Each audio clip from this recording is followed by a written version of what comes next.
Alright, hey guys, welcome back to the layout once again. The stay with both the BNSF Railfans guys here is done.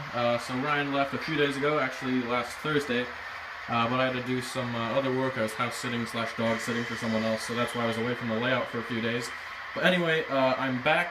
I just got a few construction videos uploaded, and I believe I just uploaded, or I'm going to be uploading, a video of this train running around the track work that we have down. But I thought it was about time to do another layout update. Last time, I don't believe we even had the sub-roadbed past about that point done. So I just want to show you a little bit of what we've done. I guess first, yeah, we'll start with the bench work. Hold on, I got a chair in the way here. Alright, so actually I really don't remember what I showed in the last update, but anyway, we got this lift-out bridge, sub-roadbed done. That looks good. Got a couple of rough guides in for now. We need to finish that up. The reason this isn't in is because we were trying to screw it while this was up and it wouldn't work. So those are going to be finished up. So we got all this bench work in. We got the risers.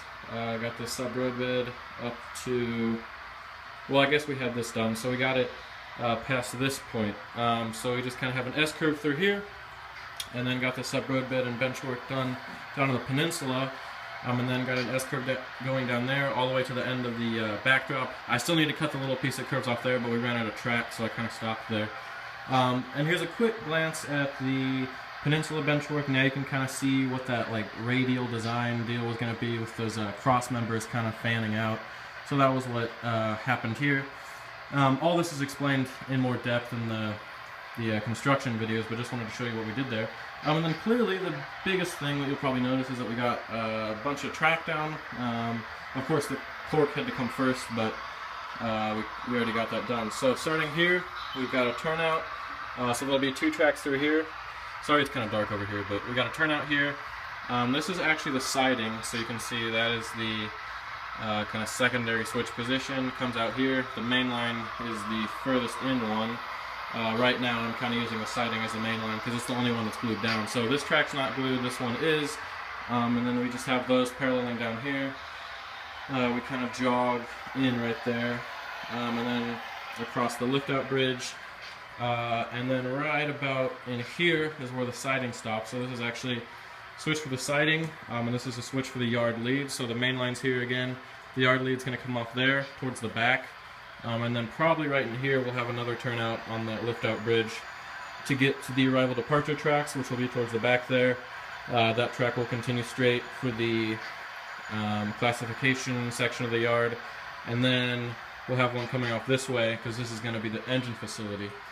But anyway, that's more of planning, not necessarily an update, but just wanted to kind of share that with you. And then over here, same deal, more track. It's single track through here. We need to splice in a turnout here because this is going to be one entrance point to kind of the main like industry slash interchange track that's going to be here. So it's essentially going to be a siding.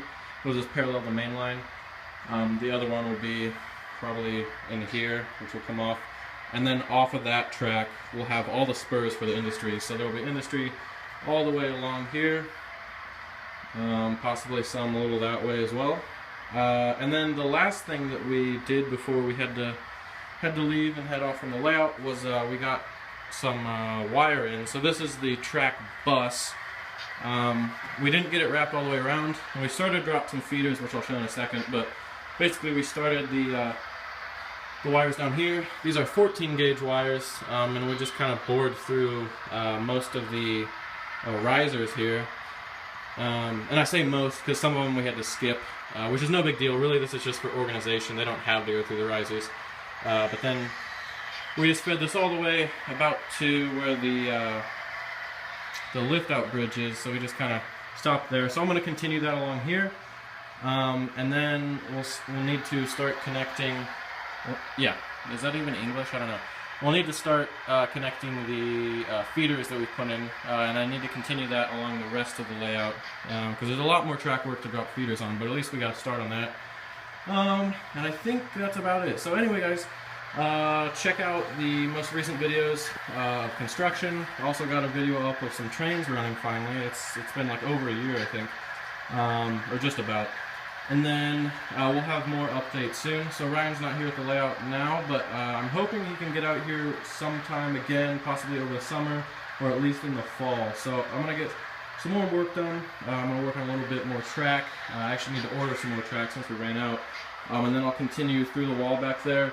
And then once we get the lower level main line pretty much done, we'll probably focus a little bit on getting kind of figuring out industries and what we're going to do for spur tracks over here and that track arrangement before moving on to upper level bench work. So anyways, that's where we're at right now. Hope you guys are enjoying the progress. We've been working a lot, so I'm really happy with where we are. So as always guys, thanks for watching and check out more videos soon.